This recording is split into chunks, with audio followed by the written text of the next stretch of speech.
What's up guys, this is Motorcycle TV at babiyahe tayo ngayon para puntahan ang isang shop na bilihan ng top box. Magpapalagay tayo ng top box na babagay at ayon sa ating motor na Bold Cesar 150 GT. Puntahan natin. Let's go!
Ayan guys, nakarating na tayo dito sa Mags Motorcycle and Accessory Shop. Ayan, nagdulog pa ng buhok ko kasi katatanggal ko lang ng helmet.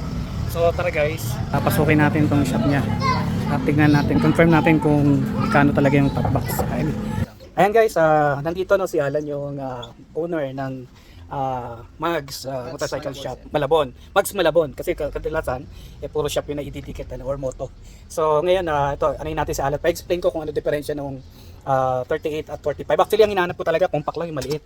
Pero since sale kasi siya at konti lang naman diferensya, ito pa-explain natin kung ano yung ano niya, babanggitin niya about sa sizes or design. Okay. Ayan, hi Alan. Sige, pa-explain naman. Ito sir, ito po yung 38 liters. Okay. Ang problema sa 38 liters sir, hindi kasya lahat ng klase ng full face. Oh, actually, half face lang naman din ako. Yes. Oh. Ito tulad ng full face na Geely Phoenix, makikita nyo sir hindi siya makasya. Oh. Pilit na yan, hindi siya may sasara. Oh, kala ko aabot dahil may space pa pero hindi ano. Yan yung 38 sir, medyo maliit. Sa 45 liters, ito yung standard size. Yan, kasya siya dyan. Ako, Any full face, kasya dito. Oh, actually ito yung inaano kong mabili rin na white. Ito, yan, may sasara mo siya. Okay. Pero kung titignan mo sa outside, Halos parehas halos, siya. oo. Yun ang inaano ko, yung bang parang malaki tignan. Ayan, sige, sige. Para maano ng mga followers natin o yung mga kasama ko sa Moto Club. Ilang diferensya sir? Oo nga, no? So guys, honestly itong binibenta ni Boss Alan ay honestly price 199, sale to Yes sir. So sale yan. Ito ay 28. 28 yung black. Yes, So sir. tignan yung difference nung sa akin guys, kaya yan ang napili ko for my Box SR 150 GT dahil white. Talagang yun ang inaano ko. So sasamantalin ko yung pagkakataong Goods na sale goods siya. tong Goods. May AC stock ka pa ba Ignite. niyan? Meron po. Oh, AC guys, may Ignite, stock sir. pa. Oo. 1999 lang. Oo. Naka leather inner padding na siya. Ayan, May zipper. Okay. Dual lock na to sir.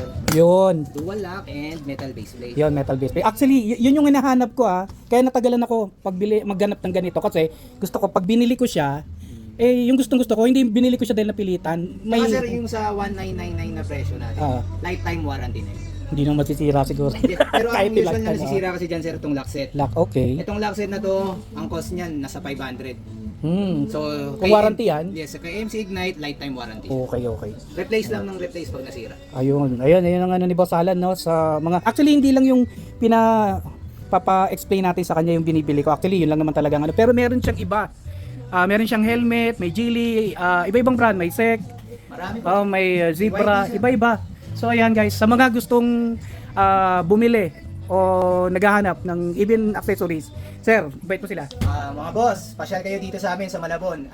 Waste nyo lang Mags Malabon. Mags Kompleto Malabon. po tayo, helmet, top box, bracket, intercom. Yun po ang mga meron tayo. Pati pang mga big bike meron po. Side Ayun. pannier, ganito po. Oh, Side box. ayun, mga Ang side box, ayan. BMW, Oo. lahat po ng klase meron. Naghahanap ng mga accessories dito lang sa Mags Malabon.